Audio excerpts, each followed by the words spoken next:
We sometimes hear that liberation is no mind.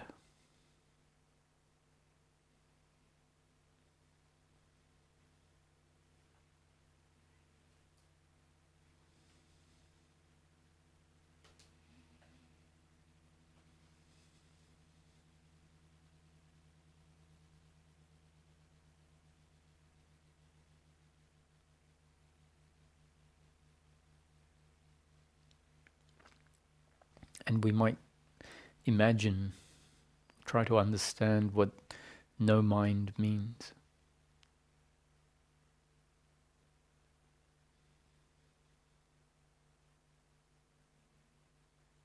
And we might come up with our interpretation of what no mind is or what it looks like.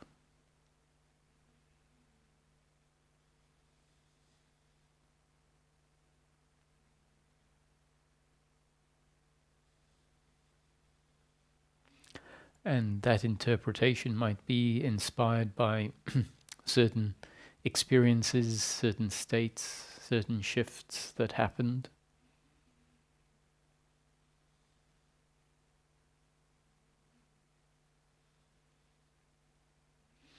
And in that state, in that shift, there was a palpable difference. And it was, this is what no mind is.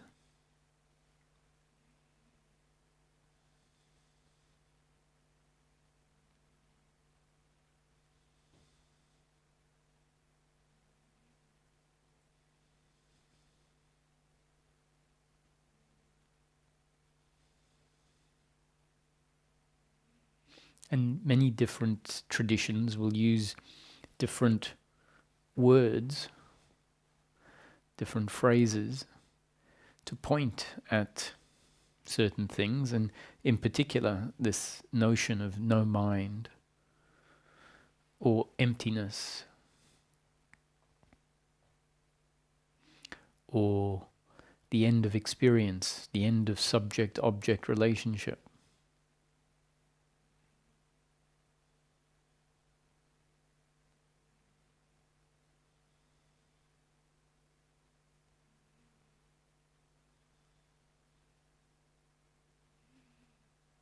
Will be used to describe the falling away of something, the dissolving of something.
This dissolving is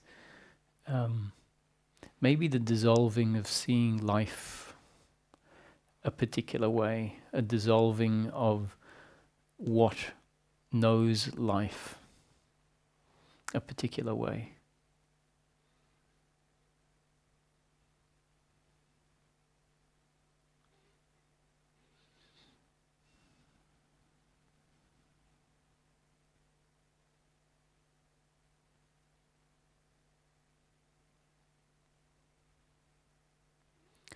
So in the teaching that I often put forward, that speaks about the end of suffering, and suffering is referred to as the movement of the thinking mind, as opposed to the working mind, that it would seem like no mind means the end of the thinking mind, the end of suffering.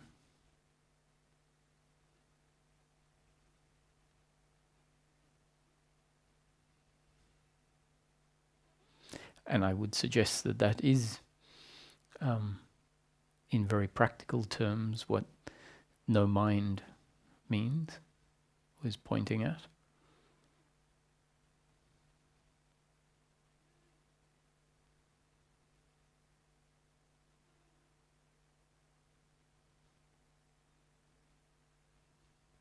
The end of guilt and blame and pride, worry, expectation, all of which are an uncomfortableness with oneself.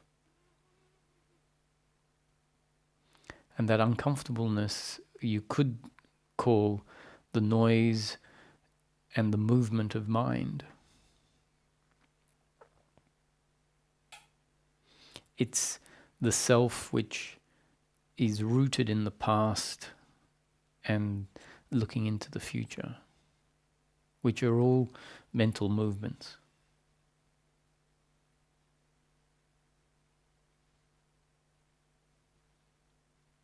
So it is the psychological me that is that exists in time, looking back at the past and into the future. So no mind might actually be pointing at presence.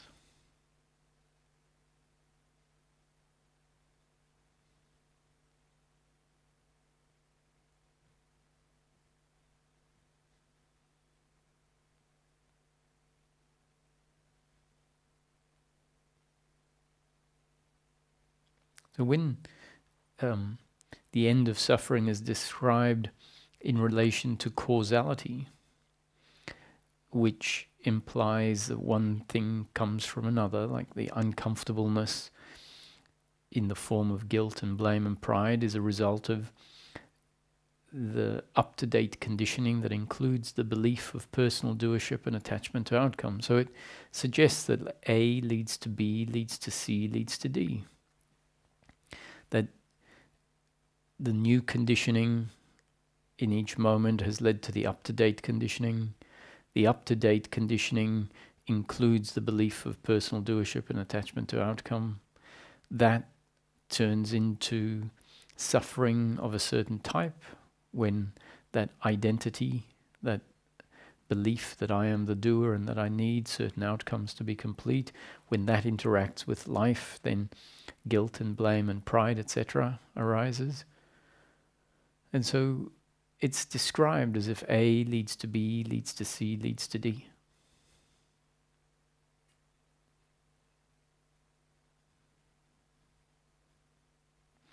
And clearly life on a certain level, on the level of appearance at very least, on a practical level, the way we interact and have to keep interacting with life, reveals itself as an unfolding of time and space. The human being includes the faculty of memory. And so, real or unreal, the impression of life as a time-bound, spatial, objective reality is there.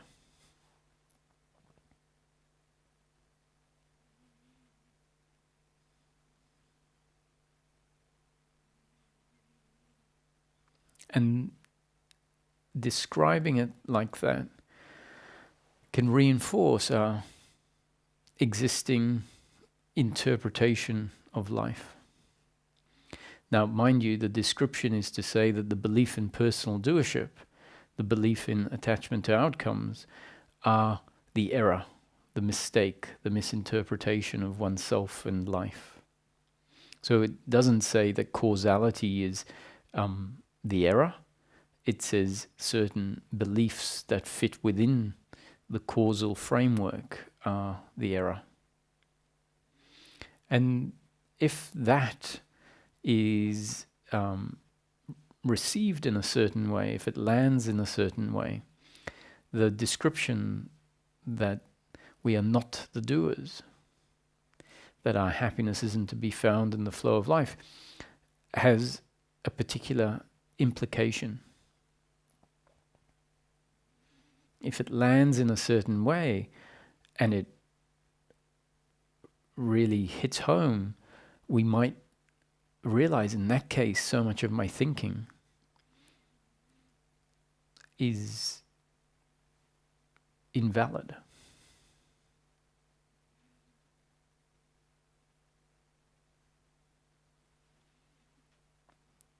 And if that happens, then we can find ourselves resting in the present moment, in this state of no mind,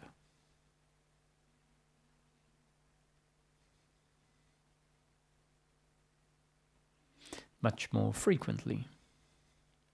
Because this state of no mind, which really means no thinking mind, no me thought, no psychological me, that is looking back in the past and regretting, looking back in the past and feeling resentment.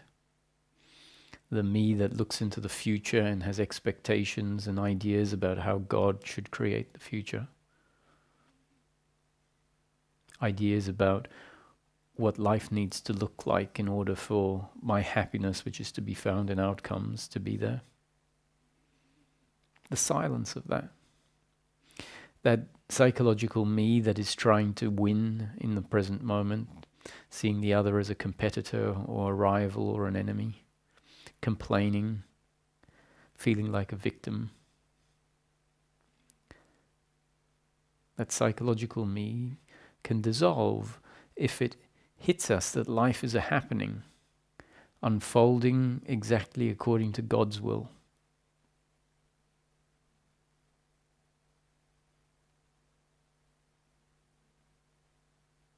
That the actions of the other that happened in the past were there as part of destiny in order for the required pleasure or pain to be delivered.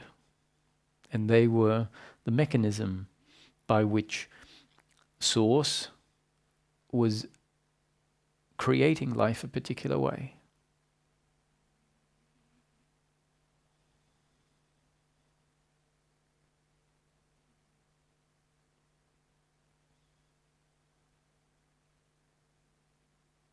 And we wouldn't want to get caught thinking about that indefinitely.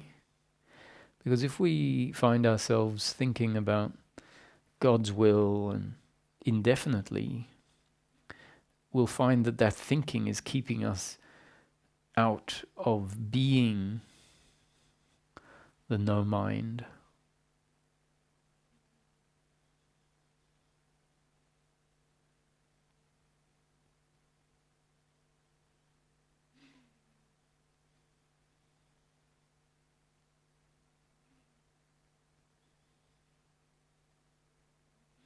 So when we hear about don't be the person, or drop your personhood, or be nobody, or there is no person,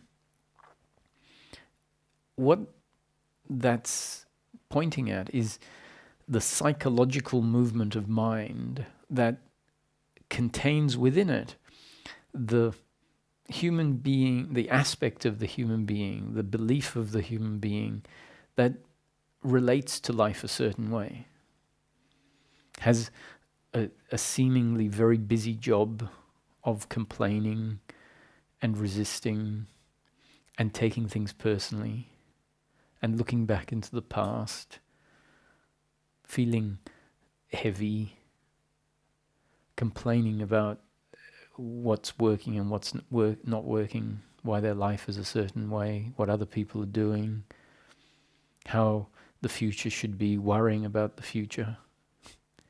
That's what seems to be a fairly standard way of being in life. Maybe we shouldn't use the word being in life, a fairly standard way of knowing oneself in life is this psychological movement, which is an attitude towards life, a commentary, which when we say an attitude, it's always a commentary or a perspective relative to what has happened, what is happening, or what might happen. And that is what is referred to as the person that doesn't really exist. Now, in the conceptual framework I put forward, I say we are the human being, we are the person. So when I say we are the human being, we are the person, I'm talking about we are this body-mind organism through which consciousness is functioning. So from that perspective, I mean, I am a person, which is, if there were a group of people outside the front door, we could say there's a group of people. That's a whole lot of persons, right? So on the one hand, to me, it doesn't make sense to say there is no person. Unless, it makes complete sense for someone to say something as long as it's very specifically defined, if the words are very specifically defined. And in spiritual seeking, we can get confused about what is meant. And so I want to be clear on this, is that there is a person, there is a human being, there are other human beings and other people, other persons. We could call a person, a human being, the ego. Not necessarily as it is traditionally used. So I'll define the ego means the person, means the body-mind organism through which consciousness is functioning. And the body-mind organism includes, that is the thing that is the genes and up-to-date conditioning. So it has its preferences, it has its unique characteristics, its blue eyes, its green eyes, its brown hair or black hair, certain muscle strength or weaknesses and immune capabilities. It might have certain illnesses, speak a certain language, like certain foods, not like other foods, like some music, not like other music, enjoy certain activities, be able to think in pictures or be creative.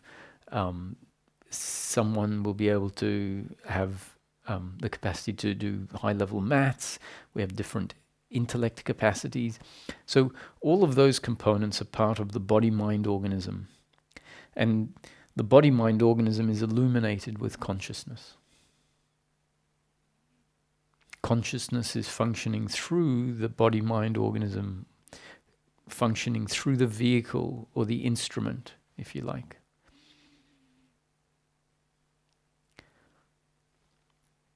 And that consciousness then picks up the color, you could say, the color that the instrument projects onto the consciousness. And that becomes the experience in the moment. So if there are thoughts, it's part of the experience, and that's because the instrument thinks. And so there is a human being, there is a person, which is the combination of consciousness functioning through a particular body-mind organism.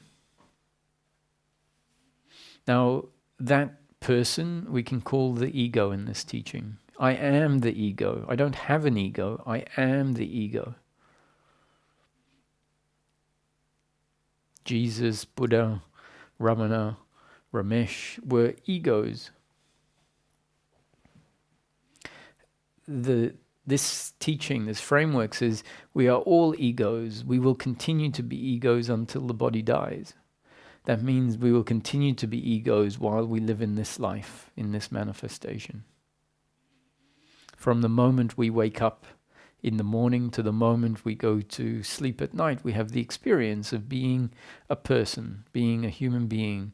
So we are the ego. Now the difference is that there is, generally speaking, an ego with the belief as part of its genes and up-to-date conditioning, with the belief of personal doership and attachment to outcome. And that creates the psychological me. The me that is very identified and has created an identity around being this person. And because of its makeup, it will include in that psychological me how it relates to other people, how it sees itself in relation to other people, how it feels about itself in life. The looking back into the past and regretting, the looking into the future, the worry, the expectation, all of that is movement of the psychological me. Now, when you hear a teaching talk about leave your personhood behind, well, there is no person,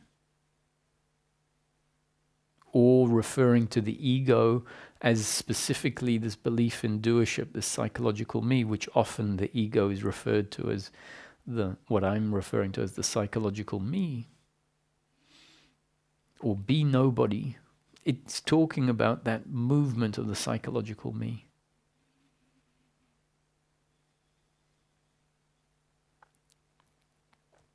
And that is sometimes encouraged by supporting this idea that there is no person, or to let go of the psychological me, for it to dissolve, for that movement, that habit to stop. It's encouraged by the assertion that you are not the body-mind. You are actually something else, and that the illusion is that you are the body-mind. What you really are is consciousness of source. You have nothing to do. What you really are is not a bag of meat and bones. You are that which transcends the manifestation. And that is an aspect of the human being. That formless awareness is an aspect of the human being, and it has been forgotten. So the fact that the teachings are saying you are not the body-mind organism, you are the formless awareness, is serving two important points. One, it is serving to bring attention with the hope of that formless awareness waking up and recognizing itself, instead of being forced in by certain thoughts of the thinking mind, dragged into feeling identified. And identified with the body means essentially unaware of its other aspects, meaning this formless awareness.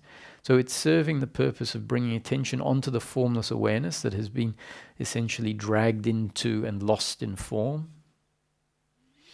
And at the same time, if we start getting a glimpse or a sense that what I am is not the body, then that, which is not an absolute truth, I would say, but as we start to get a sense of that aspect of the human being, our attention might start to focus primarily on that, with the aid of concepts that are saying that is what you are and the body is not what you are. So attention sort of then essentially focuses on the formless aspect of the human being. And so then when we hear there is no person, you are not the person, we might misinterpret what that means. We might think that I'm not a human being, I'm not a person, I'm not a human being. But what that can serve to do is bring about a quietening down of this psychological me. Bring about a stilling of the mind to this point of no mind. Because the narrative is about the person. The narrative is about the human being.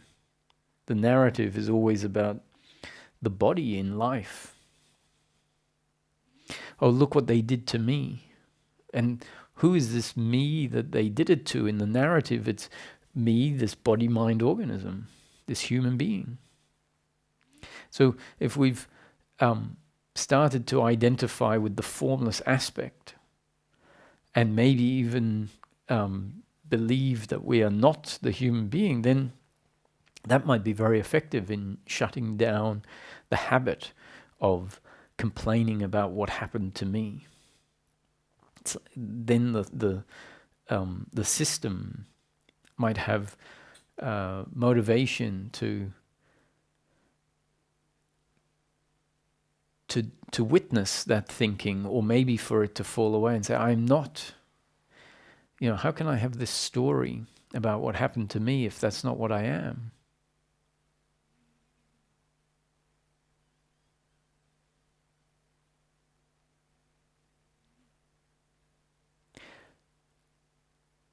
And to aid that,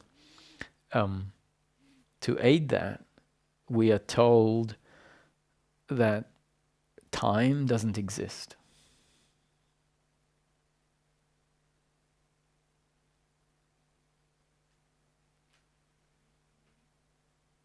And as the psychological me, that is an identity that exists in psychological time, the imagination of the past and the imagination of the future, which brings into existence psychological time with a psychological me inhabiting that psychological linear movement of time.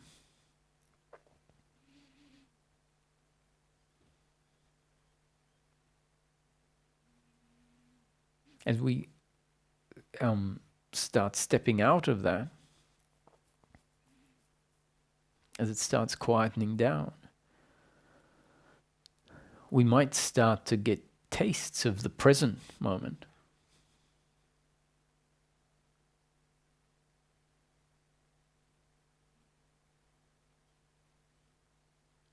And time seems absent in presence. That's why the present is often referred to as eternal, which means the absence of time. As the psychological me collapses, the psychological time collapses with it.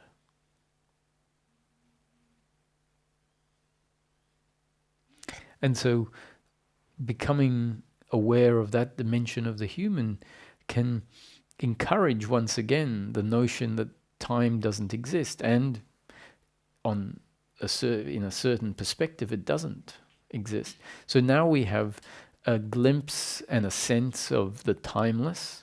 We have a glimpse and a sense of the formless aspect of the human being, which is not being described as in certain deliveries, certain teachings. And I'm not saying that they're wrong at all.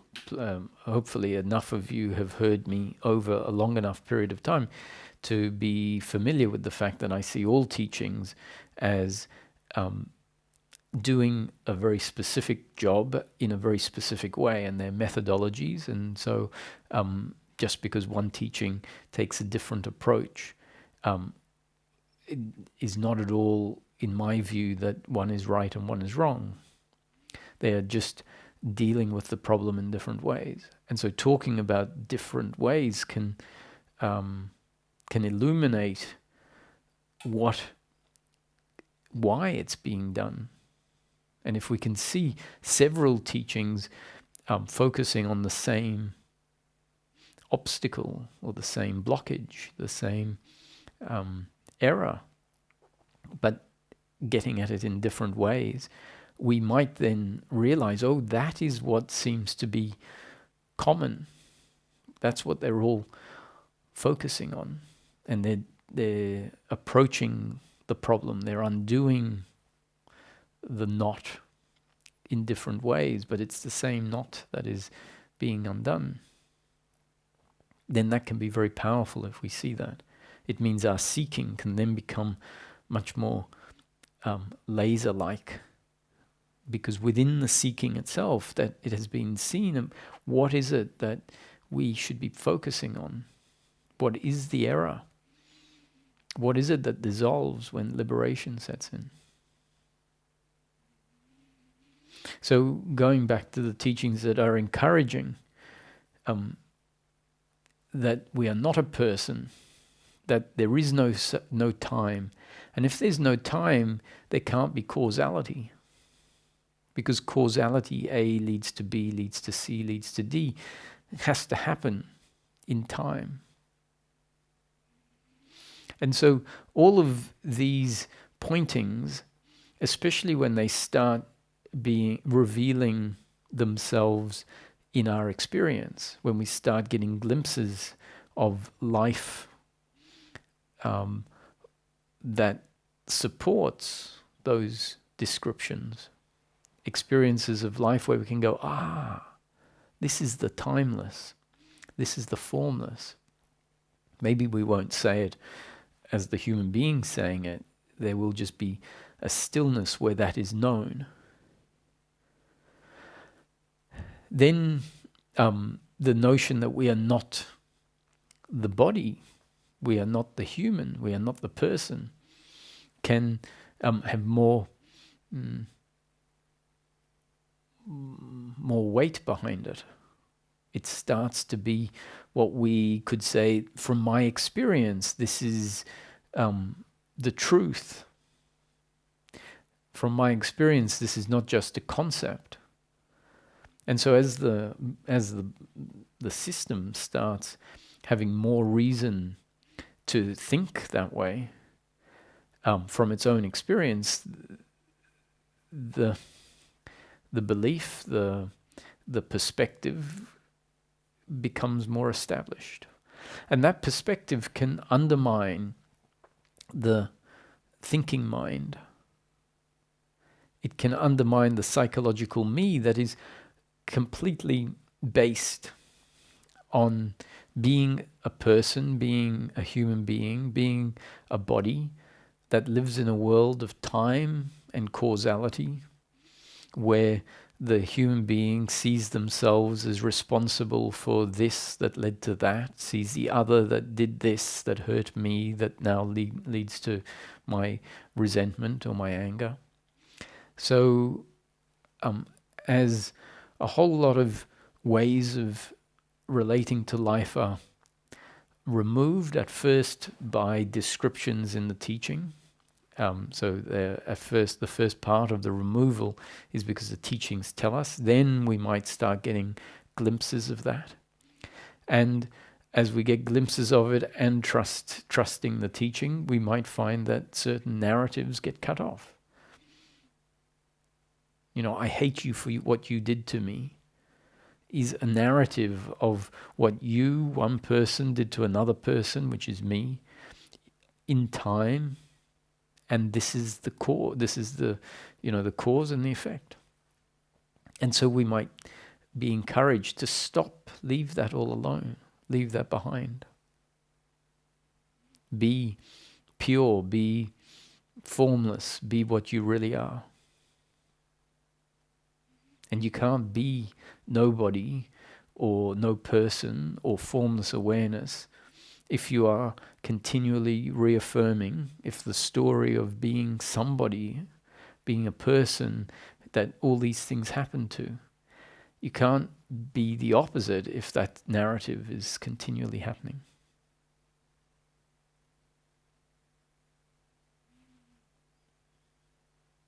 And we might find that as that narrative shuts down, even for 30 seconds, while in the middle of a crisis, with what your group of friends are believing in or doing that is different to how you see it, and so there is this psychological battle going on as to who's right and who's wrong, and whether you should remain friends with these people or not. And if the thought arises like, oh, you're nobody in the spiritual sense, your awareness, you're not a person, it can cut that narrative off.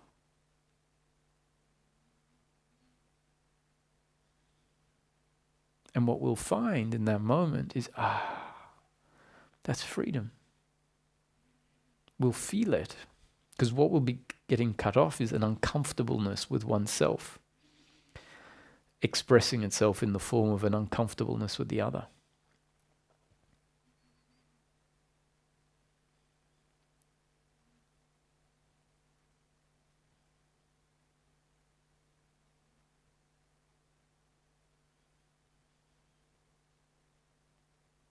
And so as we get these glimpses, because the habit is getting interfered with, the inspiration for that new habit to start taking hold and kicking in more and more regularly is there. Because our own experience is showing us how troublesome this psychological me is. How much noise it creates. And we might realize that that me doesn't exist except in that thinking. And when the thinking stops, what we touch is presence, where there is no me. In a way, we can say there is no person. But that's what all this is about, is to try and show you the difference between the person and the person. What it mean, what we must, as seekers, understand. What do we mean by the word person? And you can use the one word, person, and use it in different contexts. If you become familiar with what you mean by the word person and are familiar with how you're using it each time you use it, then there's no confusion. Not for you anyway. And then if you start listening to what other people mean by there is no person when you're hearing it, you might find that some people are completely confused because they are still referring to person in a way that doesn't actually match reality. So they're saying there is no human being, for example. Whereas if they say, look, I can tell you the person dissolved, then you know, what they're talking about is the psychological me. The me that has lived its whole life waking up in the morning with a certain sense of self and feeling life to be meaning something to that sense of self, and interacting with people with a certain psychological personality. Now, I mentioned psychological personality. That's different to the biological personality. So we can say with a certain psychological identity, waking up and feeling life each moment. And that can fall away when we realize that that is a narrative, that is a belief of who I am, that doesn't have to be there. If the body-mind organism is reconditioned, meaning new conditioning coming in and the up-to-date conditioning changing, that's what the teachings are doing. The ones that say you are not the body, you are not the person, time doesn't exist. Causality doesn't exist. All of that is new conditioning coming in a way that brings about a change in thinking. And as the body, mind, organism changes, the experience of life changes, which can reinforce. So if we touch into this timeless dimension, it can reinforce our time doesn't exist. Time is an appearance that comes into existence when the psychological me that is based in time, in psychological time, comes into existence. So as we drop into presence, then it's seen that time, in one regard, is just an illusory, thought-based idea.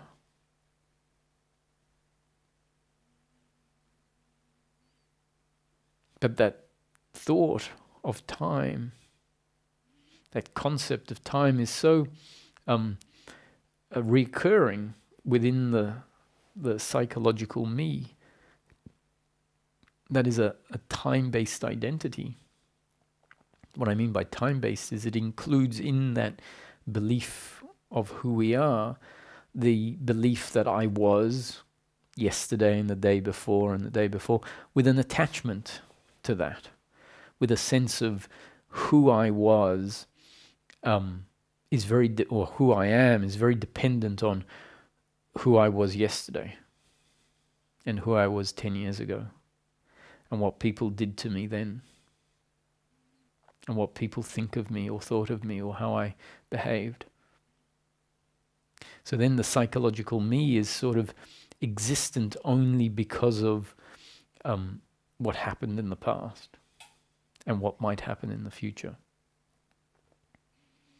And as it falls away, we, in the moment, get a contrast, get a sense of, oh, the end of time, the end of the person, from one perspective, using the word person to obviously refer to the psychological me.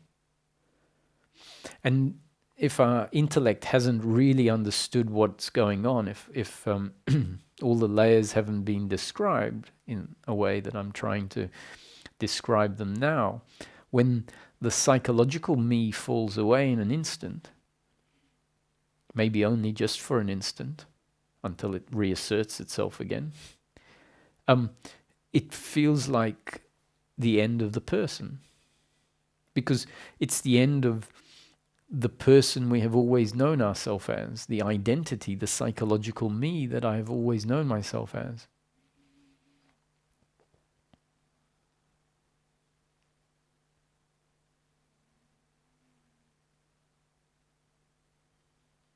And in that moment when it falls away, we really might end up with a belief that says, I am not a person because the person dissolved. And that is more heavily reinforced by the fact that when the psychological me dissolves, there is this sort of timeless, formless aspect and a disidentification in a way with the body because of essentially dropping into the quantum level of the human, the quantum aspect of the human. And quantum is not physical. It is the sub-physical, the micro, the formless. And so resting there is a sense that I am not the body, a sense that consciousness, that which is not formless, is from prior to, from before time, before manifestation. And the sense of that, the intuition that what I am in the formless sense is before the body, is because it is outside of the realm of form.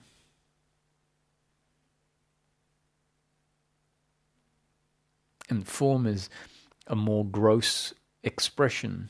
So the more subtle expressions are essentially, you could say, closer to source than the more dense and gross layers.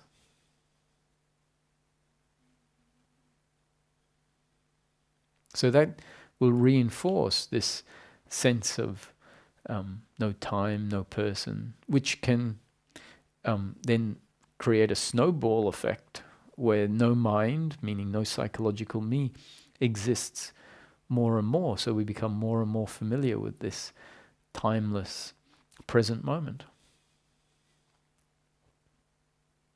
Now that's great, really, because that's a movement towards presence. It's a movement away from the psychological me. It's a movement away from suffering. That's why life is described as potentially the end of suffering. That is available, that is everyone's birthright. Because this psychological me, which is really just a functioning of the human being, can at any moment cease, can fall away. Often it falls away when we are prompted by descriptions that describe life, that move us, move the thinking in a certain direction, in a direction that allows for the psychological me to fall away, or is, in a sense, shutting down certain intellectual faculties that have become habituated in such a way that they continually create the me. So when we're sitting in satsang,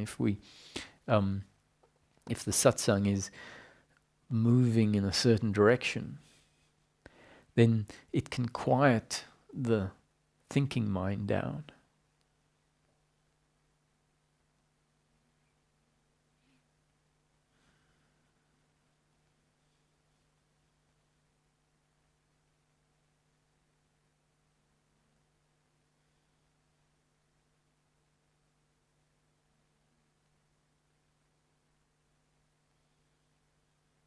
And then if the space in the room opens up and people find themselves touching into this part of themselves that is there, and it's described as your true nature that's always here. You don't have to go anywhere for it.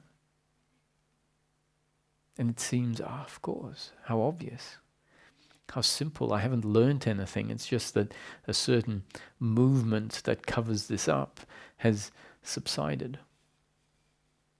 And then we find ourselves out of satsang, and it sort of goes back to normal. And that's just because the satsang hasn't annihilated the habit or the beliefs. It just subdued the thinking in such a way that those habits and beliefs got disarmed for a little bit. And then we find ourselves out in life, and someone's taken a seat that was reserved or has parked behind us, or the shop is closed 15 minutes before it should, and you got there before the official closing time, but the shop was closed anyway. And the movement of the me doer, the psychological me, comes back in, and we wonder, why this was lost, why this realization was lost. And it's just a matter of, over time, if it's destiny, and if the new conditioning continues to come in, new grooves can be formed, new habits can be formed, and hopefully these habits are an atrophying of the habit of the psychological me, and establishing oneself in presence.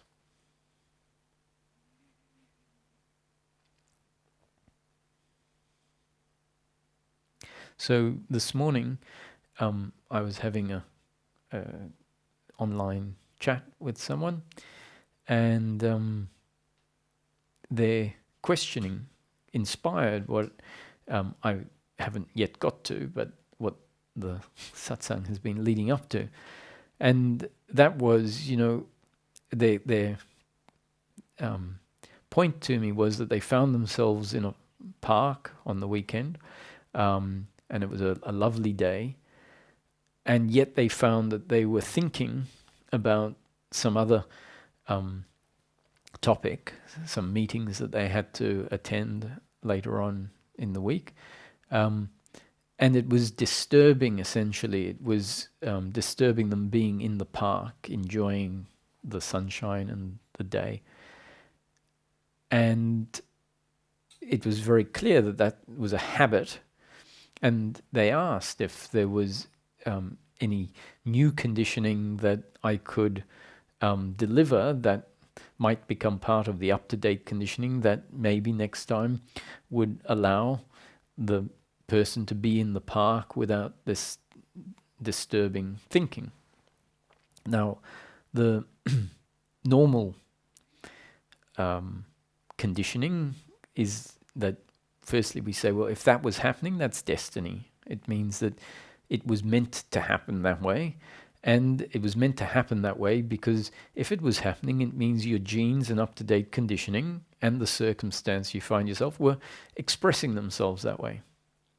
And so the understanding, if we really start to see what the concepts are pointing at, means that the body-mind organism is structured in a certain way that that body-mind organism isn't able to drop into presence. Or that the working mind, if it was the working mind, deemed that it was more important to think about this problem. And if it was the thinking mind, then the thinking mind was deeming that it was more important. Now, if it was the thinking mind, it's suffering. If it was the working mind, it's just less pleasurable than being, having the working mind subside and being in the park. But whichever way it is, whether it was suffering, whether it was the working mind that was forcing the thinking to happen, or whether it was the thinking mind, it's still destiny. And destiny is unfolding because of our genes and up-to-date conditioning, and we didn't put those in place.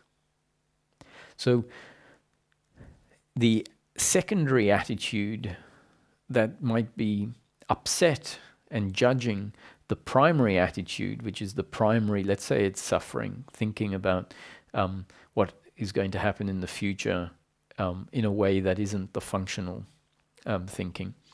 That is thinking about the future because it needs to sort certain things out and put certain plans in place. So let's say it's, worry about the future. Then the attitude that says, oh, I wish I wasn't worrying about the future, is a secondary lot of suffering. So that is all the psychological me, the worry. And so the other teaching would say, you're not a person, that you don't exist in the future. And even in the future, that body-mind organism is not what you are. So leave your personhood alone. So it's really saying the thinking mind, which is what that thinking is just suffering. And it's based on not knowing yourself. And having a wrong idea about yourself as the person. And so that can maybe, if that is our genes and up-to-date conditioning, cut off the worry. Now, the description that I put forward is if the secondary suffering comes in and says, oh, not only am I worrying, but I shouldn't be worrying. So there is the uncomfortableness of the worry and the uncomfortableness of the resistance to the worry. So if we can see that, or understand, if our up-to-date conditioning says the worry is a result of who I am and how I am structured, how the body-mind organism is structured in this moment. So I'm mixing up the teachings. The other teaching will say you're not that, but the description that says your genes and up-to-date conditioning are forcing the worry. If that says, well, if the worry is there, it's because of how life has designed me up to this point in time. So wanting the suffering not to be there is simply a not seeing the fact that life has taken 47 years to shape me a certain way. And so in this moment, I can't say, well, I wish I wasn't worrying, or I shouldn't worry, because that's missing the fact that your worry is a result of 47 years of shaping. And so in the next second, nothing's going to change. If, however, the genes and up-to-date conditioning has included this understanding then what we might find is that the secondary suffering wouldn't happen.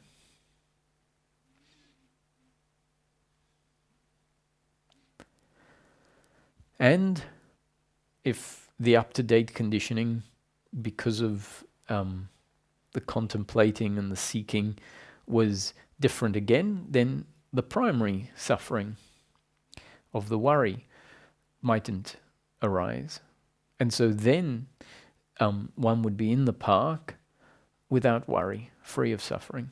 Now that's just a description of different ways that the moment can present. It's not saying, well, you should be the one that doesn't worry, because that would be the teaching telling someone to be something different from what they are. The teaching says, it doesn't tell you how you should be, it says you will be one way, and that is destiny. If that hits home, there's an implication to that. It's like, I will be in each moment one way, the way that life has shaped me. The implication is, there's nothing to do. The implication is, in that case, there can be presence with what is.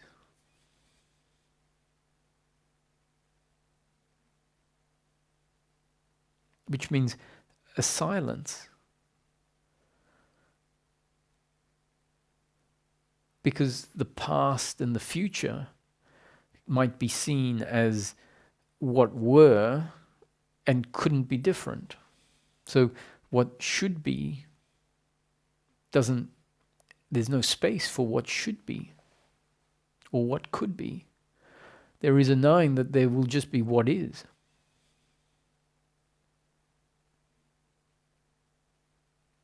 And so that is the basis on which the psychological me dissolves.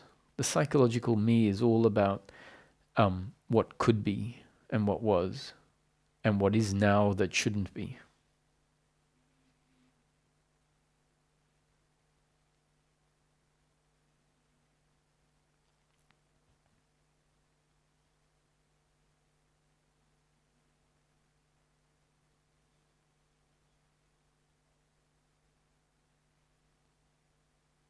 When the psychological me falls away, the person is still here in the teaching that I generally put forward.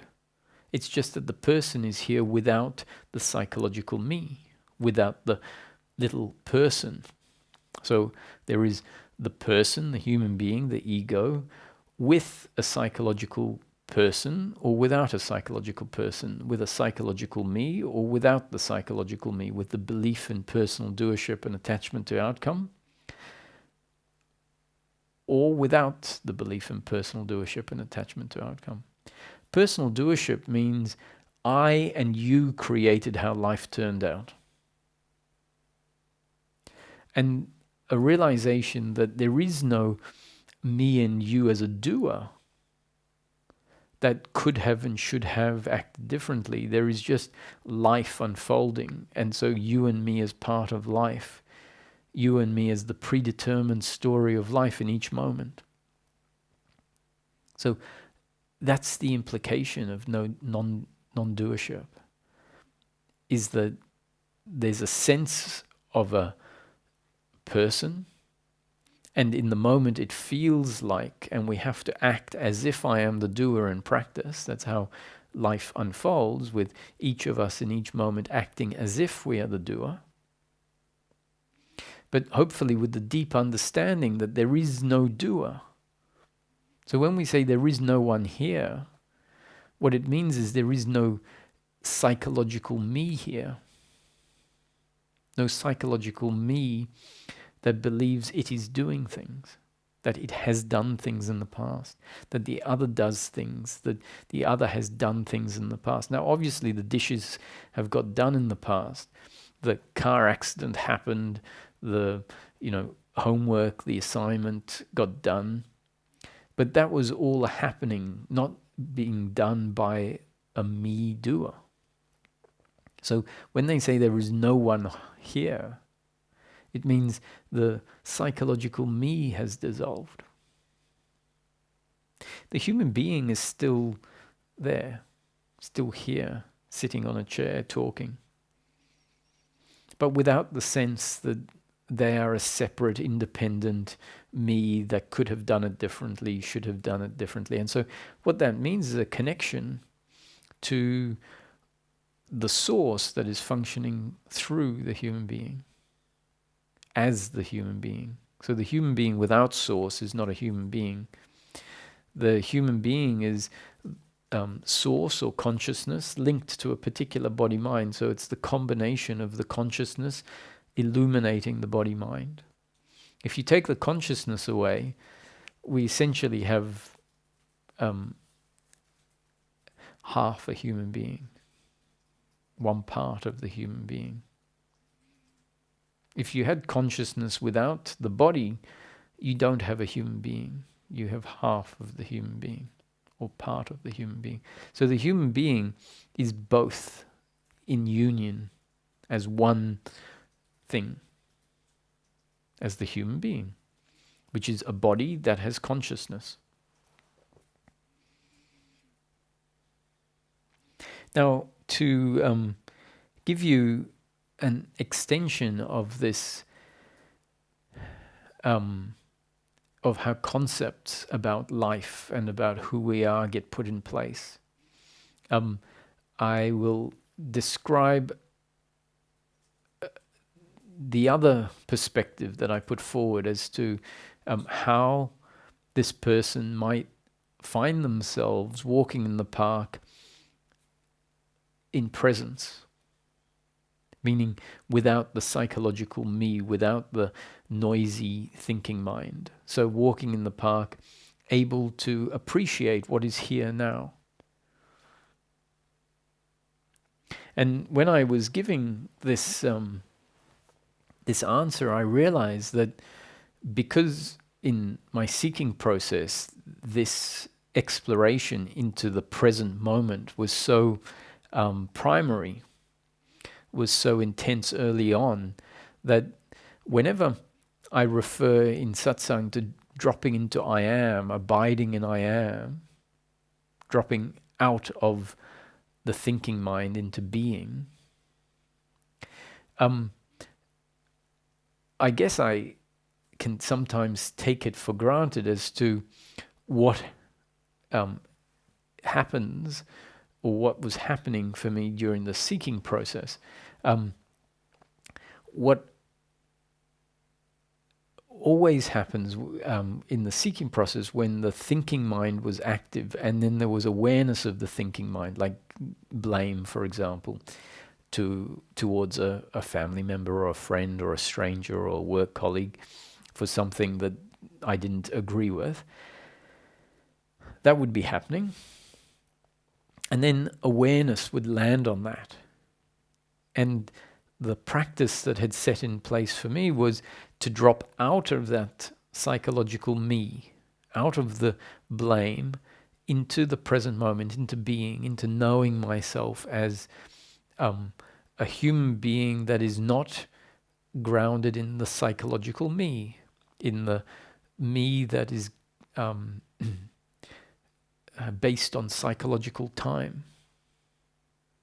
So that's the movement that would happen, a dropping out of thinking into being.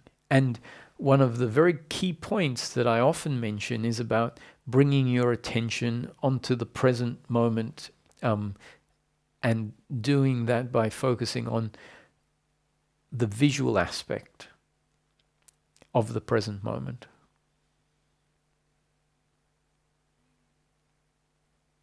And that focusing on the visual aspect of the present moment, for me, is very powerful, because what it does is it brings me into presence. Now, what I had missed is why it brings me into presence. What was the process that had happened before that I'd forgotten about, that had become sort of well established, which gets triggered automatically when the movement is to bring attention to an object in the present moment. So if I'm walking in the park and the thinking mind was going, and it was recognized in the thought I am, which was really the reminder to drop out of the psychological me into the I amness of the human being, meaning the quantum, the aspect which is in the timeless. That would be accompanied by my attention coming onto the tree, for example, and there would be a dropping into I am. Now, what was it that happened before that made the association with the tree and that association with the tree propel one out of the thinking mind into being?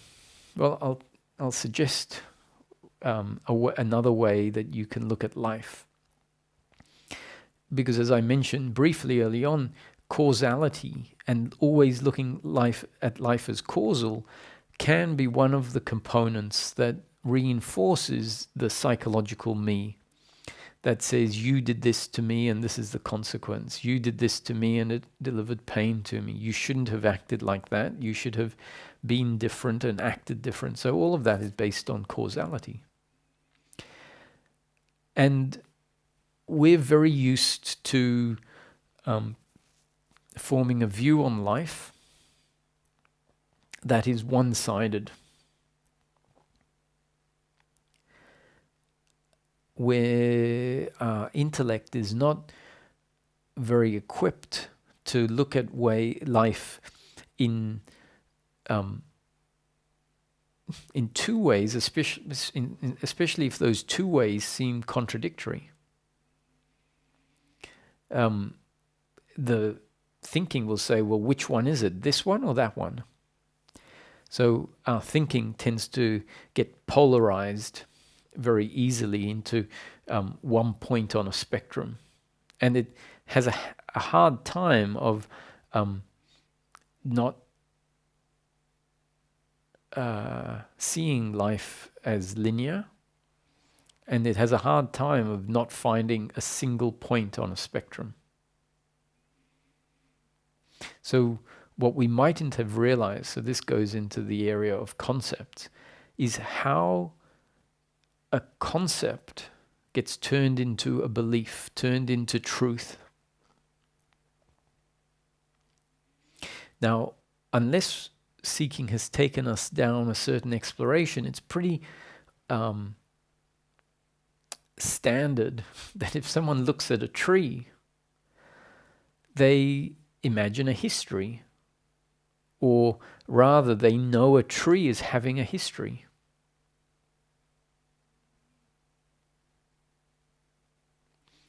And we have to start being able to look at life in more than the causal way. So you have A leads to B, leads to C, leads to D. And that is undeniable on one level of life.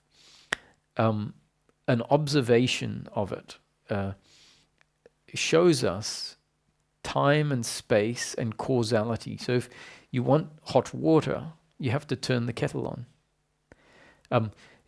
And we will continue to live as if causality is real, and on one level it is relatively real. For someone to say causality doesn't exist means that they've suddenly got blinkers on the manifestation of life and how we actually live it. Because to start your car, you need to put the key in and turn it so that the electricity that's coming from the battery, the circuit is closed and it can turn the starter motor, which then turns the petrol motor, which ignites the coil, which then sparks the plugs that ignites the petrol, that pushes the piston up, and on it goes. So that is all mechanical physics, and it's all based on causality, and it's undeniable on some level, because if your car breaks down, the way to fix it is to assume that the world of causality and the world of Newtonian physics is real, and when a mechanic looks at it that way, they find a solution and the car starts working again. So we can't deny causality. So on one level, A leads to B, leads to C, leads to D. It's true. And yet, if we don't separate or ignore other perspectives of life, we'll start to see that that's not the only way life happens. And I think that looking at the different perspectives of physics is extremely useful in that, in this regard, is that there is clearly theoretical physics, quantum physics, which is the understanding of the micro, of the small, and mechanical physics, Newtonian physics, is the understanding of the big. And there are different laws at play in the different dimensions, and they coexist. The quantum functioning manifests as the mechanical world, and the mechanical world has at its root the quantum. And it's not that the quantum is real and the manifest is unreal. They are both as real and unreal as each other, and they're two ends of the one object, you could say, the one phenomena or phenomenon. They're not, mechanical physics and quantum physics are not separate. They are two aspects of the one. And so life, the causal is on the mechanical level. The quantum level says A, B, C, and D all exist simultaneously. And they're not connected to each other, or they're completely one. So all of these views are equally correct at the same time. So A leads to B, leads to C, leads to D. D leads to C, leads to B, leads to A also. That is correct. That the end of the world inspires the beginning of the world, just like the beginning of the world inspires the end of the world, which then means that life is also a block, where A is independent of B, independent of C, independent of D, and life is a block where A is not separate from B, not separate from C, not separate from D. Now, how do we see this in actuality? And that is to look at the tree and realize that you don't know that it has a history.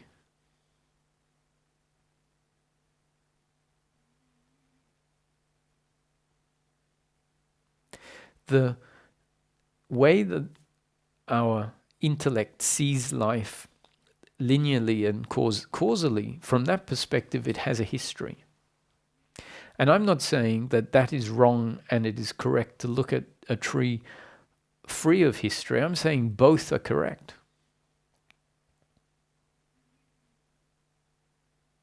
And amazingly, they fit together in the most beautiful way once they're both understood and then get to integrate and be seen as complementaries and not contradictories. And as I said, our intellect will say, so which one is it? I want you to tell me that this one is right and this one is wrong. And it doesn't work that way. So if we only look at life as causally, the psychological me may well be kept in place by only seeing life causally, even if the concepts that undermine the psychological me are put forward. Simply because the difference is not big enough. So we're still acknowledging causality, but we're saying it's the doership that is what is not a correct interpretation. Causality, yes, but doership, no. The person functions according to their makeup, and their makeup was put in place over time by new conditioning coming in and adjusting the up-to-date conditioning. That's causality. So that's correct. But the idea that I am the doer, the other is the doer, and life could be different is the error. But that nuance might not be received in such a way that the implication brings about an end of the psychological me. If you start looking at life in the present moment as not having a history, you look at the tree and look at it as if it has no history, which is not about thinking about it and imagining it has no history. It means being present with the tree and finding that the history exists only as a concept that is so automatically overlaid when we look at the tree because we have not questioned life, not assumed life can be more than the way we know it. So what's happened is we have come to know life and believe life to be a certain way based on our conditioning, which could be conditioning from parents, or it could be on a more fundamental or primordial perspective, a conditioning based on how the experience presents itself. And in practice, the history of and the progression of life, thanks to memory, is always there. So we remember leaving the lights on in the car, and when we go out we have a flat battery, and so then that reinforces that the flat battery came from the past, came from the action of leaving the lights on. Now, what if that's not the only way it happened? What if it happened because in this moment, as part of the block of life, the battery was flat? And that the battery has no history. The battery is just flat in this moment. Not because of, but it is. So it is flat, free of any story of why. So going back to the tree, can we look at the tree with no history? And that only becomes possible if we see where a concept about time has been turned into a belief, and essentially it's a belief that says life is this way.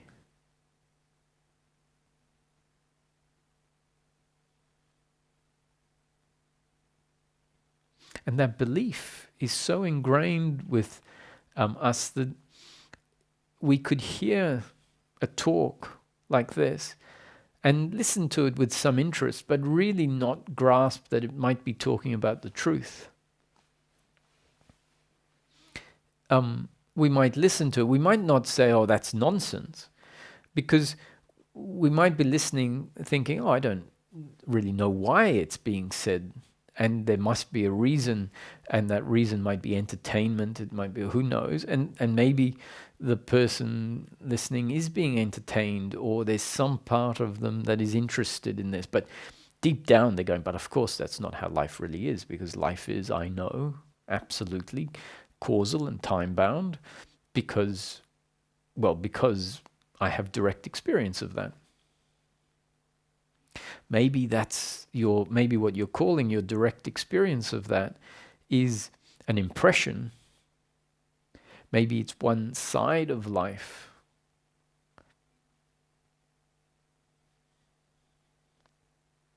So once again, different teachings will point us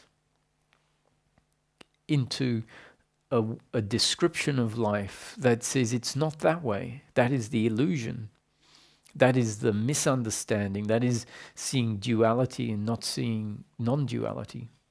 Now, those pointers to me are not necessarily as absolute as they sound, because at some point after we have gone through different phases of the process, an integration has to happen where we find, well, actually, I am the body as well as the formless, which is the combination is the person. Whereas earlier on, the teaching said, you are not the body.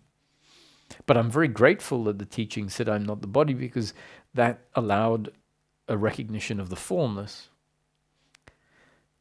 And it was only after the recognition of the formless that an integration of the formless and the form could happen.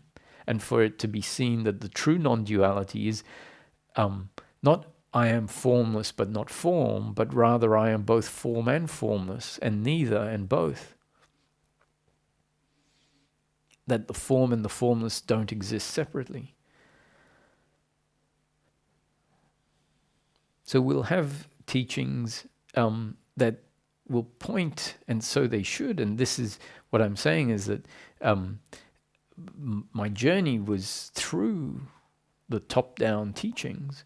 And so when I talk about drop into being, there is a process that happened, which was an investigation of life from the point of view that what is here now is a spontaneous, non-causal arising. That the tree has no history. That what it means is the tree didn't come from a seed when known directly, which still doesn't mean I'm saying a tree didn't come from a seed, because from another perspective I'll say, well, clearly a tree is only there because a seed was planted. And on the flip side, I'll say the tree has no history. The tree did not come from a seed. And the intellect is going to say, what are you saying? So which one is it, this or that? I say, it's both. How can it be both? Well, that's life.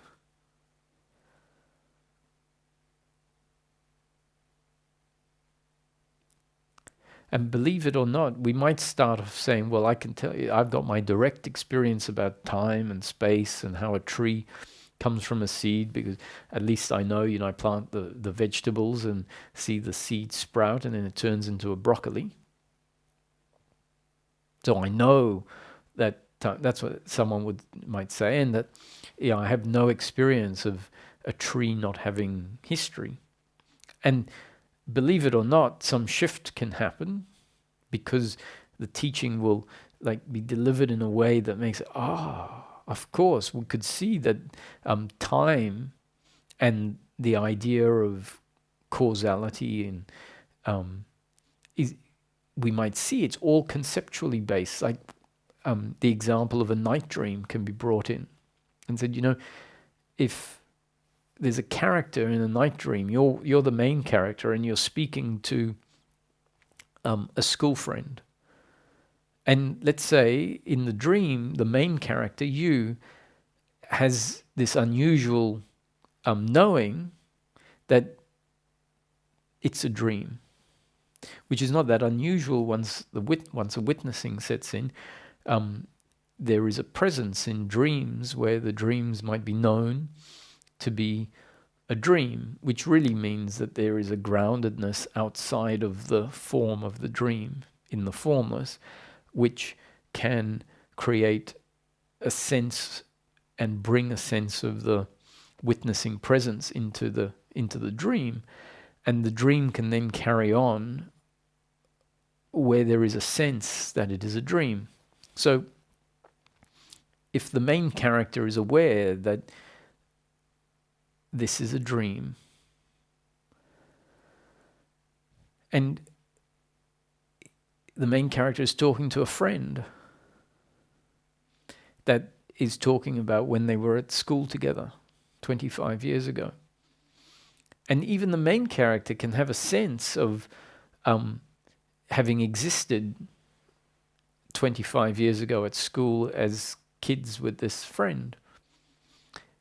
And yet, from outside the dream, or even from within the dream, we see that dream spontaneously came into existence in one moment. It wasn't there when another dream was happening. And so the dream characters spontaneously came into existence with a sense of existing in time at a time when the dream didn't exist. The character has only just come into existence.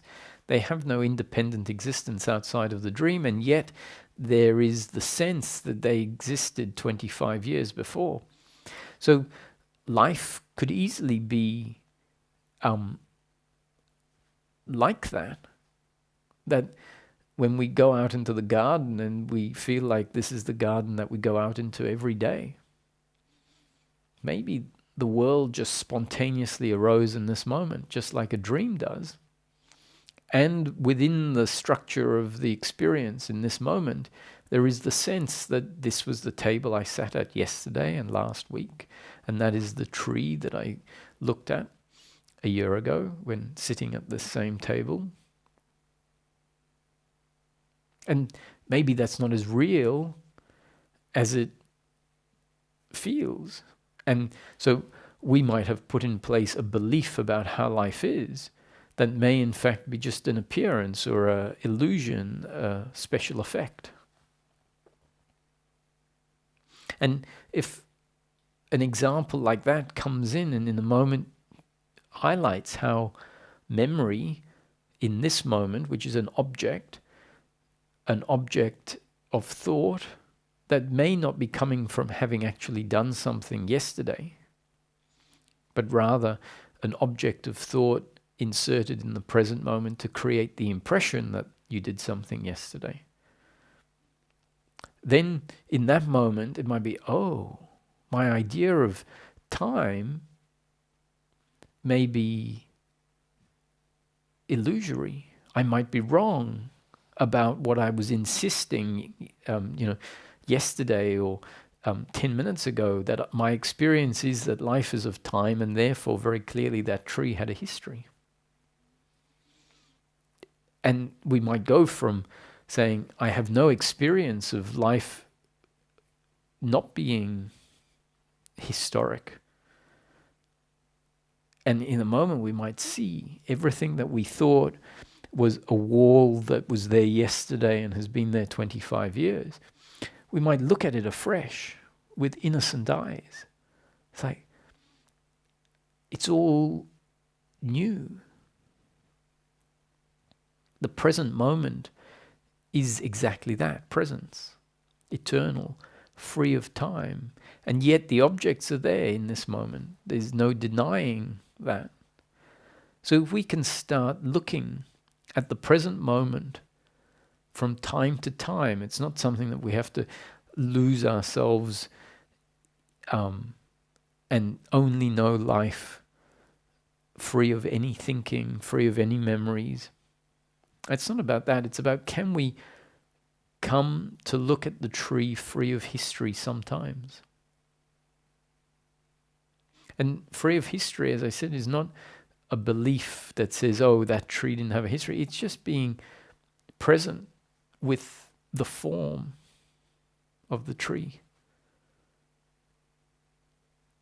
and seeing what you are told about the tree when you're present with it, when the concepts about time which we've now seen are not necessarily truth.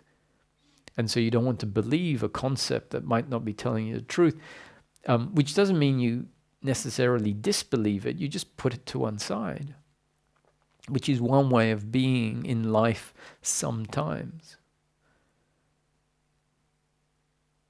I'm not saying this is the only way to be in life, because there will be times when you are going to talk to someone, even someone who understands this fully.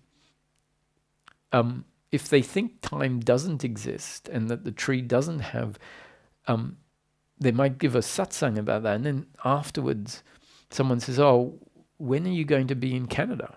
And you go, oh, I'll be in Canada in December. It's like, I thought you said there was no time and there was no space and there's only the present moment. And yet we're answering the question as if there's, time and months and that you'll be in Canada on a tour in December. So we need to realize that life is not about life in practical terms gets lived as if time and space is real. And then there's times when it's not necessary. So in dropping into being, dropping into I am, my suggestion is to open your gaze, allow the whole experience to fit into your field of awareness, allow the center of consciousness to drop into the chest area, the heart area. Have a soft gaze that appreciates all the visual components. Look at it free of time. See it without a history.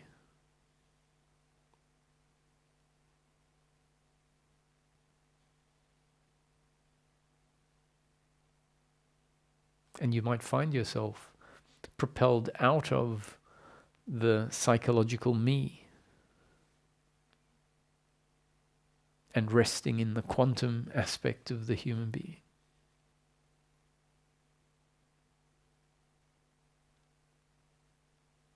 Where the suffering, the psychological me that is blaming the other based on what they did to me in the past, and we realize that what we're holding on to is what they did to the psychological me. If the psychological me falls away, what happened in the past is not personal anymore. If we drop into being that is present in the present moment, that being wasn't what the past events happened to. It's how the letting go happens. It isn't something that we do, the letting go. It becomes irrelevant. It becomes irrelevant to who we know ourselves as. And so when what happened in the past becomes irrelevant to what we know ourselves now as, it is let go of. So until we know ourselves differently, until we find ourselves being what I am, which is very different to the psychological me, then it means we're still, what's arising is the psychological me. And when the psychological me is there, the things that happened in the past happen to this psychological me. And so it can't drop it because it's very relevant to it. It would be, to the psychological me, it would be an act of self-disrespect to let go of hating the other for what they did to you. He said, I can't let it go. It was serious. It was an attack on me. And even if you try and rationalize to the psychological, yeah, but it's not serving a purpose to hold on to it. It's making your present moment experience uncomfortable. The psychological me goes, yeah, I don't see how that makes any sense. Because the psychological me is not interested in the uncomfortableness or the comfortableness. It's just interested in the fact it's personal. So if we find ourselves dropping out into the presence, we find that aspect of the human being, which is here now, is just here now. And really the past is irrelevant.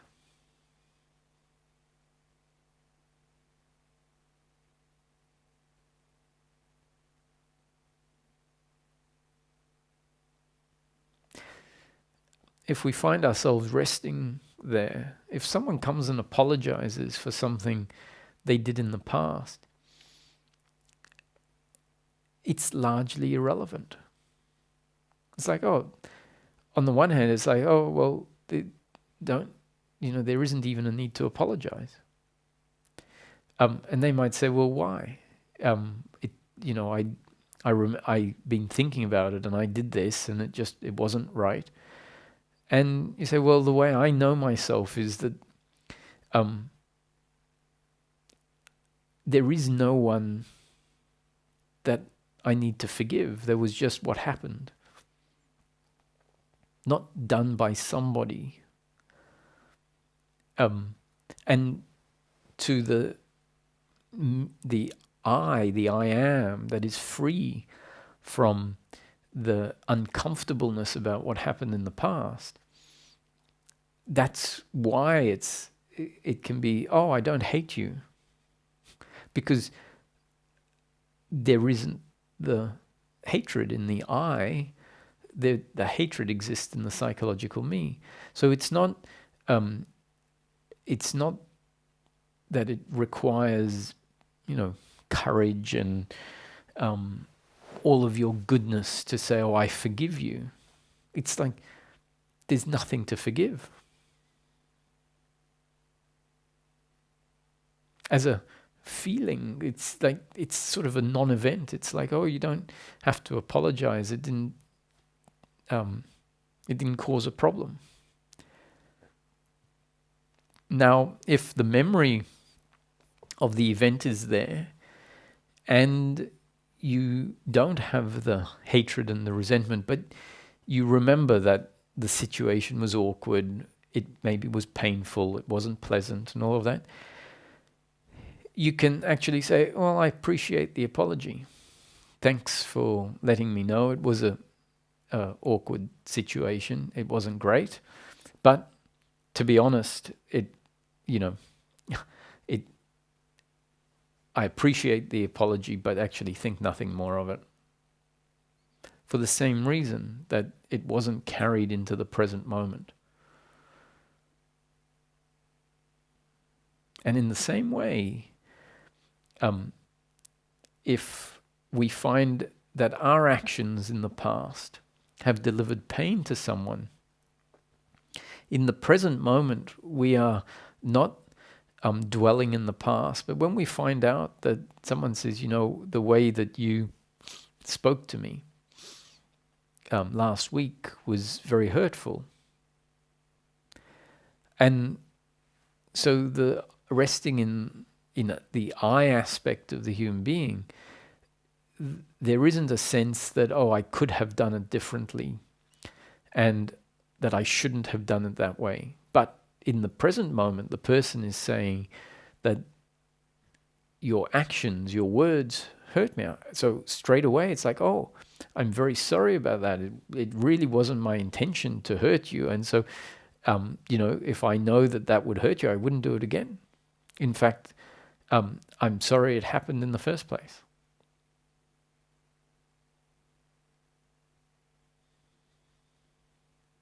So none of this should be a cutting off and a denial.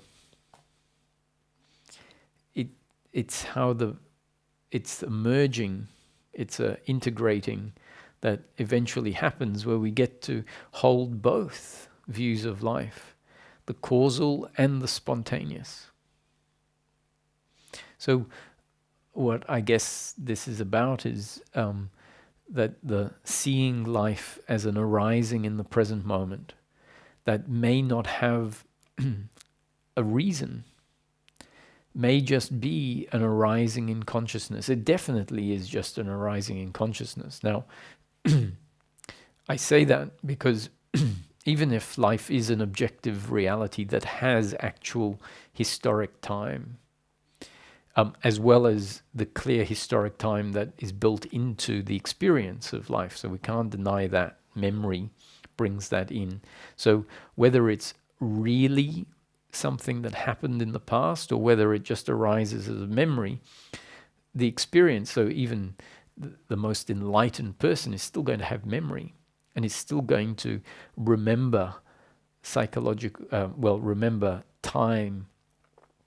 There just isn't going to be an identification with it, but the experience of life is still going to include time on one dimension, one level.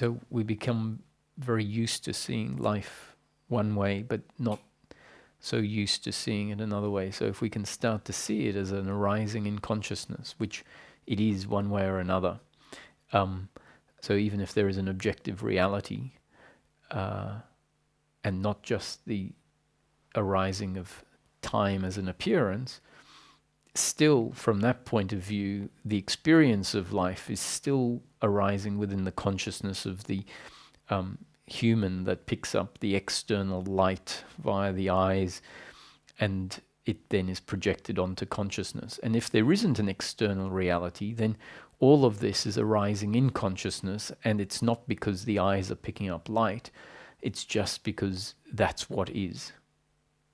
And so seeing the tree with no history means seeing the whole of the moment as non-causal, which means it's not the body that is aware of the tree, but the awareness. Because from the present moment, the causality of the body doing the seeing isn't even there. The whole thing is spontaneously arising, known by the witnessing awareness in which the whole arising is happening.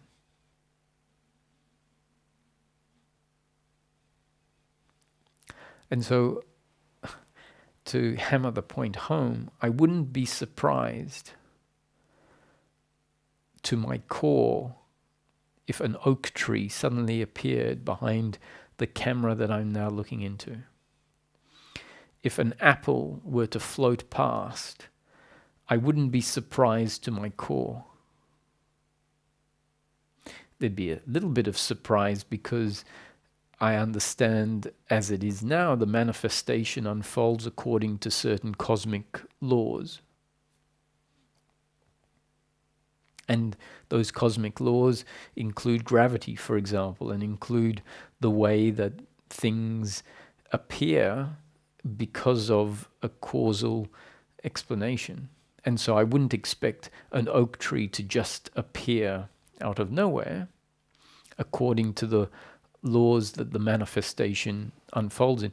But I know those laws are not absolute because they are part of and linked to the appearance. So if life is a spontaneous arising caused by creative source, let's say, or not even caused, then anything could arise. And if life is known as in the present moment, the knowing at no distance, meaning no time, you can't have no distance with with time. But if time falls away, we find that space falls away. If space falls away, it means all of this is arising as a single arising within that which is aware of it. And so an oak tree, why not? It's just an appearance. It's just a modulation of visual image. In this moment, dreams at night spontaneously arise. Whole oceans spontaneously arise. Why can't an oak tree spontaneously arise? It wouldn't shock me to my core if a big 300-year-old oak tree just appeared in front of me. Or if an apple went floating past.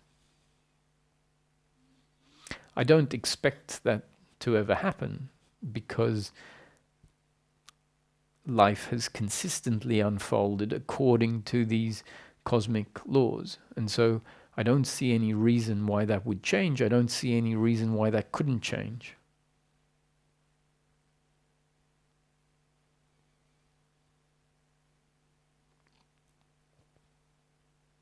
There are times when in the seeking, the experience started to vibrate and shake. And from this perspective, it wasn't something going wrong with the body that was creating the experience to shake. It was just the construct of the experience.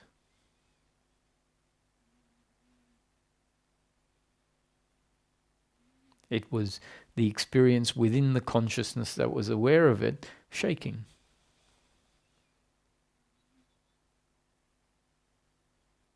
From the perspective of causality, there was something wrong with the body's eyes and the way that the brain was processing, because what would normally be a static visual image was shaking.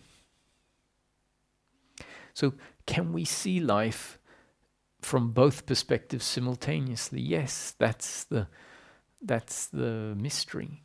That's the knowing the human being truly. So to know oneself in the integrated sense, to me, is not to know oneself as consciousness and not the body. That's still a duality. That's still a misunderstanding of what we are. But it's to come to know ourselves as the human being, but not as we've known ourselves in the past. Not a human being with a psychological me inside, but the human being free of the psychological me, which is connected to the quantum aspect of the human and the physical aspect of the human.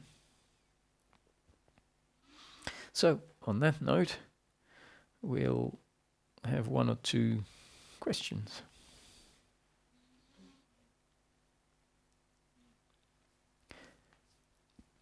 Hello. Oh, Hi there. good morning to you. Good morning. I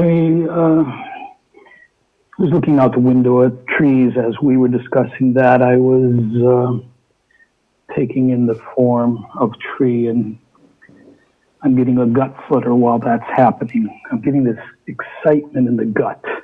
And this thought comes, I wonder if the gut flutter is somehow related to the need for a causal basis to arise. The causal basis itself being something that can be experienced and has been experienced as startling to that gut intuitive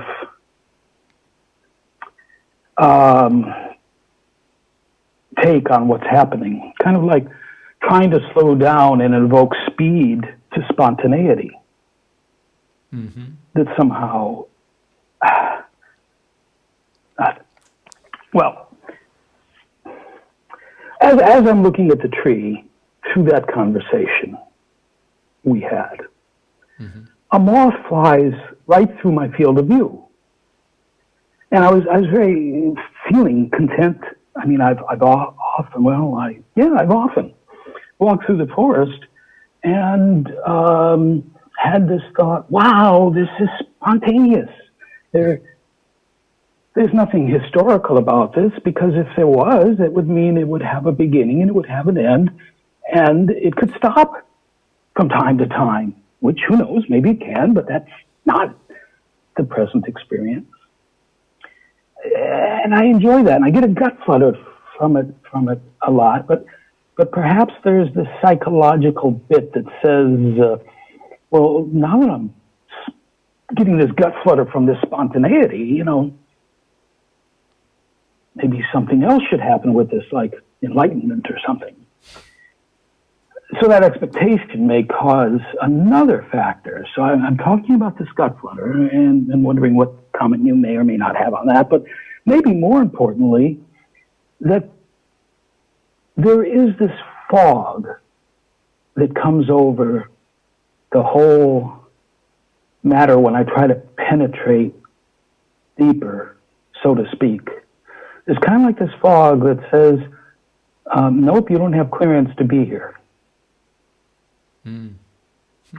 I don't know if that makes sense, but I sense, it's like an intuitive of this fog that seems either to say wrong direction, or you don't have clearance to be here.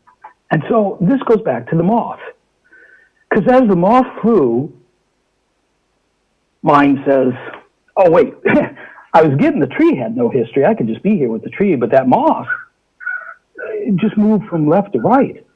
And so then, okay, well, I got to ask I got to ask Roger about this moth moving because it blew the whole thing for me. And then this thought comes, well, now, wait a minute. You can be in a movie theater watching a movie, and you can see this moth flying on the screen from left to right, and you can fully know that this movie is a done deal. It's in the can, complete. And right now, you're just doing this moment with the moth. Both are true. The movie is both the story on the screen, the moth flying left to right, and in the can. And that's as far as I could get with the whole matter. And maybe it's just going to play in time and integrate differently. And, maybe this is the fullest of, that's not likely. I was going to say the fullest depth of my, appreciating the width of possibilities. But I don't know if that sparks any sharing. Well, if you want, I'll focus on the notion of how the moth moving in time sort of seems to undermine the spontaneity, which suggests no time and no space. And what I would suggest is you can look at that moth movement as a whole series of frames, just like a cartoon that turns into what seems like one seamless movement of time and space as a result of a sequence of frames that have no time and space within each frame. And it's only when the frames are stitched together that the impression of time and movement happens. So if you were to look at your experience and see that maybe what it is a spontaneous arising and collapsing and arising and collapsing, arising and collapsing of experience that is all spontaneous and has no time in it, and only when it is stitched together in a sense, or in sequence, that it creates the impression that we have of time and space. And so that's where, once again, you can come back in maybe in a different view of how it is both spontaneous and causal, by introducing the notion of these frames.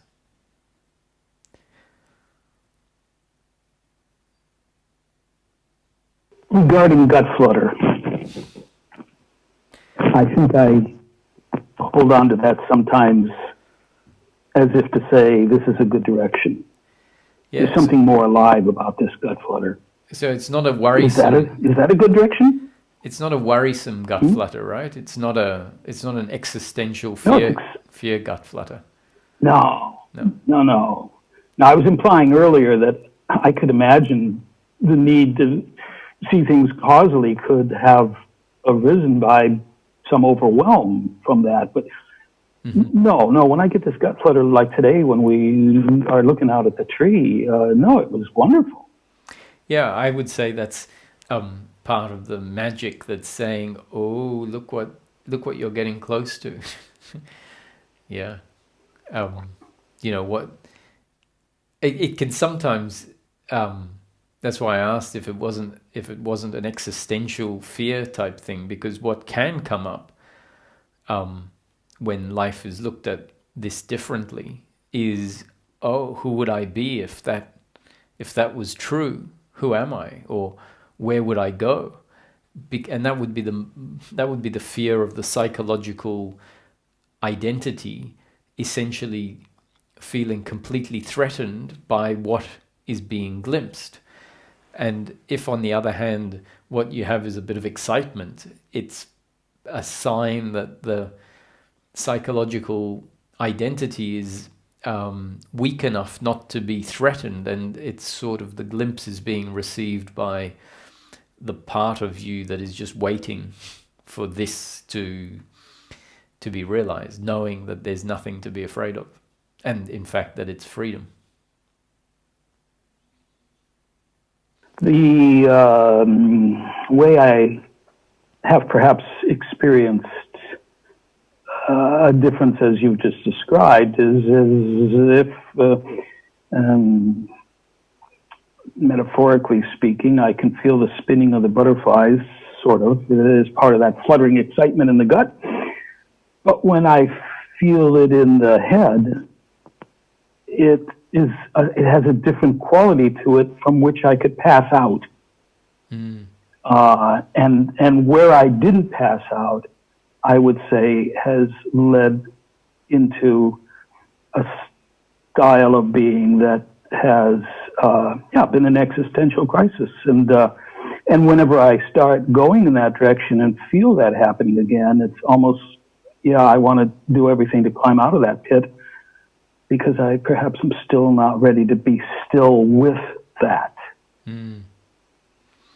If that makes sense. Yeah. And I think the more we drop into the being, the less challenged we are, because the being is not challenged by that. So the more of a recognition of the I am that exists right now, and even in those peak moments when the psychological time might fall away, if there is a groundedness on this sense of I am, the primordial existence that isn't a thought I am, but an actual feeling, then the existential fear that can come up that says, who will I be?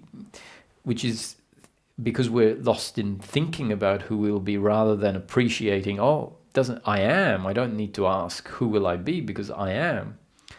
So this dropping into the body and being present rather than thinking about it can alleviate this notion of, or this sense I'm not ready for it, because really the I that is at the root, or at the center, at the core of the human being, is ready.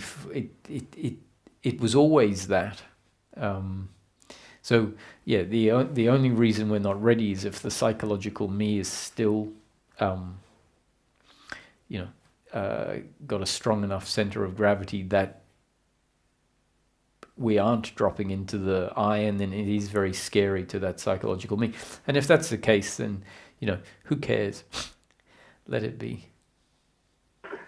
Actually, you just answered, I think, somehow an answer just came up regarding the other aspect, the fog. Mm. And what came up was the fog sort of has this attention because it seems impenetrable, but yet at the same time, it might be a collapsing of something that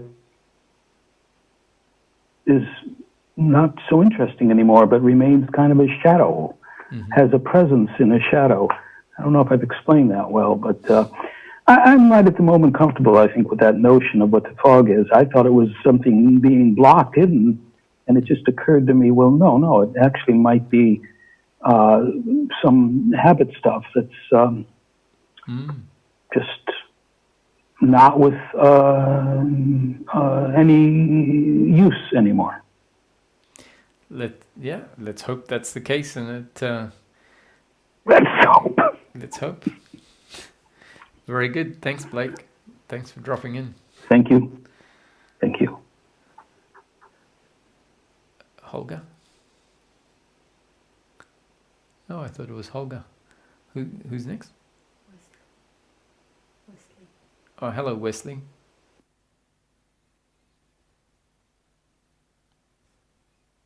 Roger, can you hear me? Yes, I can. Is it coming through? The volume is okay? Yes, loud and clear. Great. Wonderful to be here. I have a question about, it's a concept or an idea or a pointer that I've heard I think I've heard it in Buddhism, and I've definitely read or heard it connected to Ramana Maharshi. And I actually wrote one of the quotes that kind of points to it. He says, "When the mind, which is the cause of all cognition and of all actions, becomes quiescent still, the world will disappear." And I just, the question basically is that so? And it seems to me, perhaps another way of stating it is that the sense of identification that separates, self from the world, the sky from the clouds, that dissolves, but that there's still an appearance of the world. If I were sitting inside of Ramana's body, so to speak, does that make sense? Yeah, these are the sort of things that we can easily misinterpret based on, what the words sound like, and if we take them literally, if we still are not getting a sense of what the teaching is saying because we haven't heard it in context, let's say. But what you've described is more what I would answer is exactly that. It's not that the world ceases in a literal sense, but the world as we know it will cease, let's say. So when the mind quietens down, then the world as interpreted by that noisy mind ceases.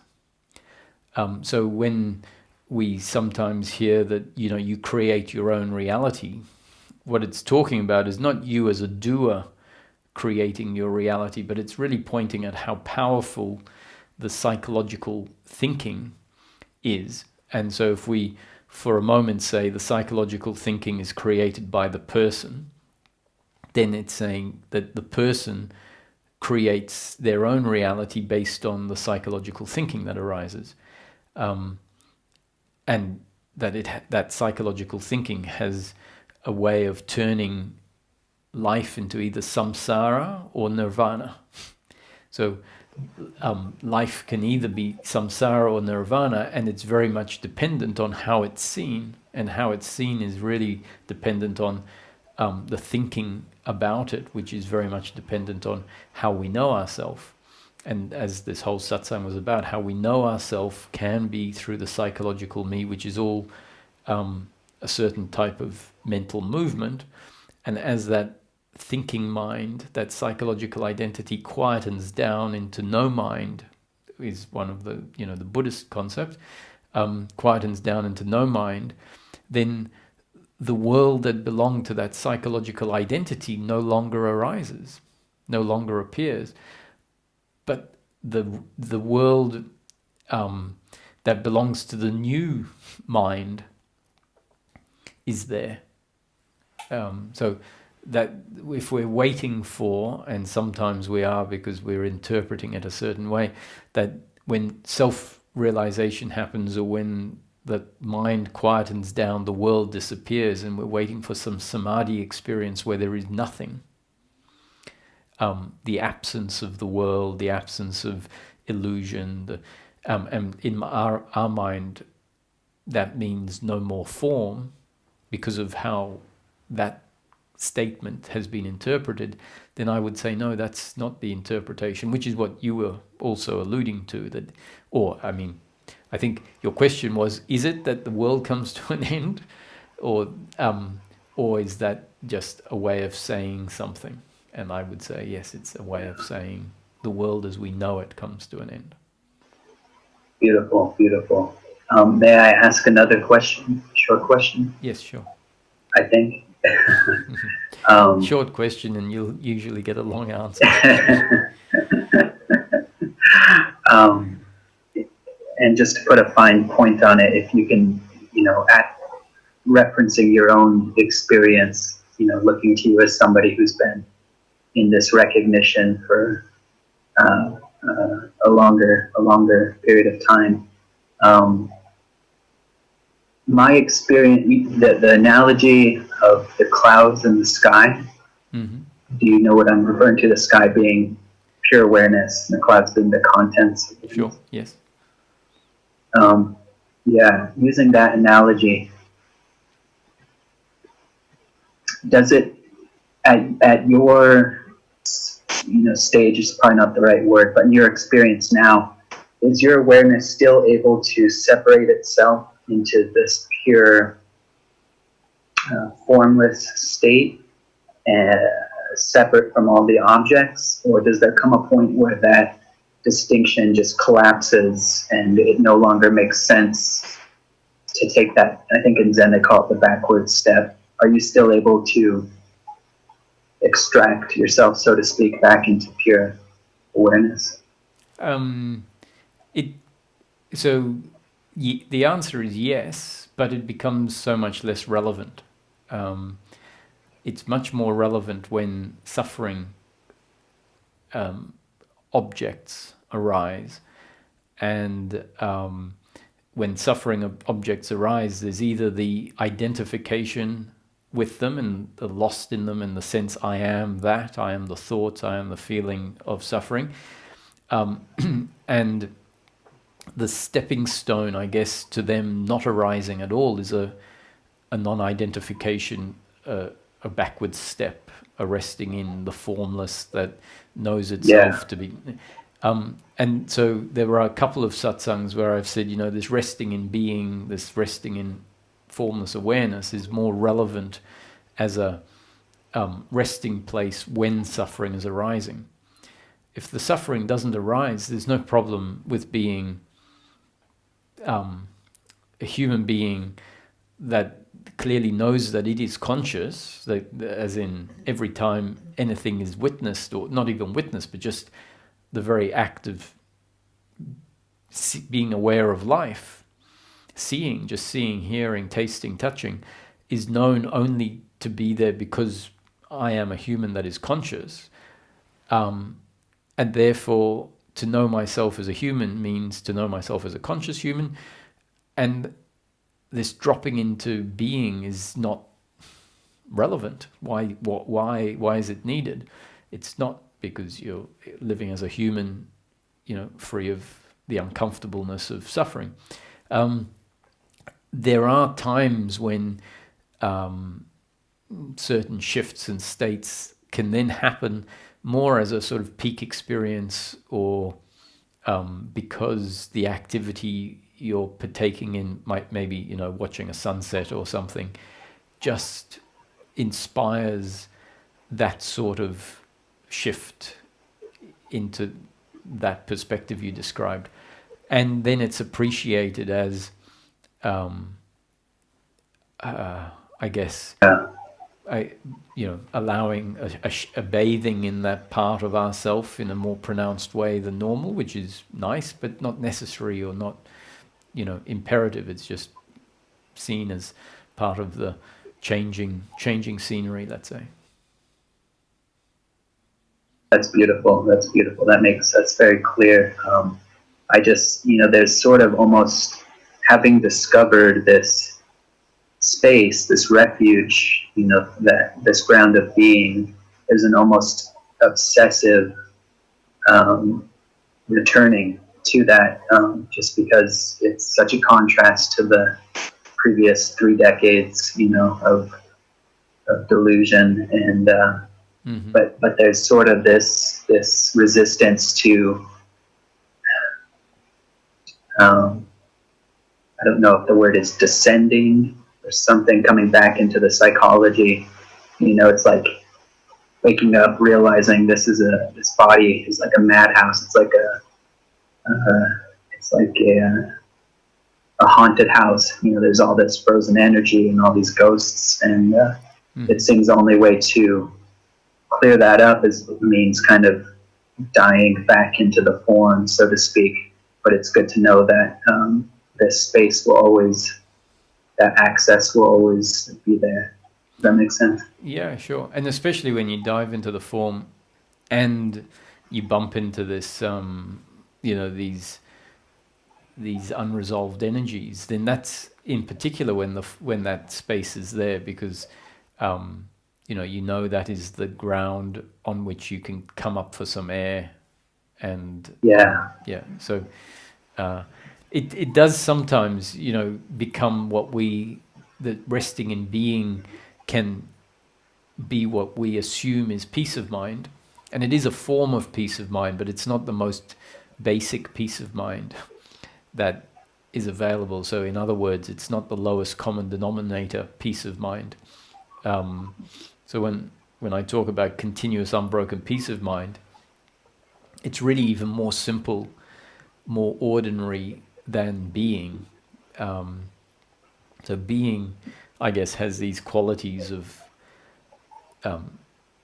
there's certain qualities in being that if you just talked about peace of mind as the absence of suffering, the feedback I would expect, and I get, oh well, but it's more than just the absence of suffering. There's this, this subtle contentment, or, and I would say that's more a quality of being, which is very nice, and there's no reason to push that away or whatever. But the absence of suffering, which is peace of mind, can even be the absence of being, where we are just really, you go about your day, and at the end of the day you look back and you go, well, there wasn't any special being sense, and there wasn't any suffering. Right.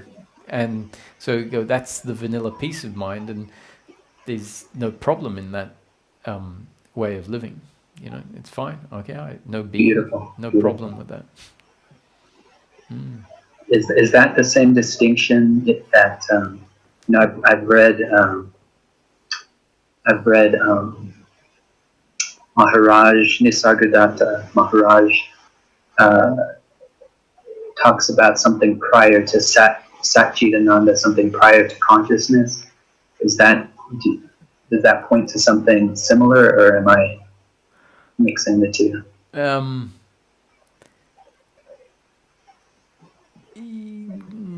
I would say that when Nisargadatta talks about prior to consciousness, he may well be talking about resting as a formless awareness, which seems less personal than being. Being tends to is more of the I amness. Formless awareness is sort of seems, even feels like it's prior to I amness. It's that which is aware of the primary I amness.